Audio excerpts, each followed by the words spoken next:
After 8 days, no rice error ako. Ayan, may rice na ako. And may meat. And may sausawan ako dito na onions with vinegar and salt. Gutom na gutom ako kasi nga halos 8 days akong walang rice. At mahirap siya kasi tayong mga Pilipino na sana tayong kumain ng rice. At nasubukan kong hindi kumain ng rice sa loob ng 8 araw.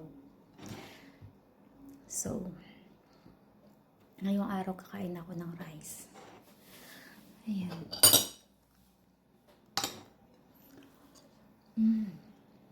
Namis ko tong rice. Ito medyo mainit-init pa. Meat.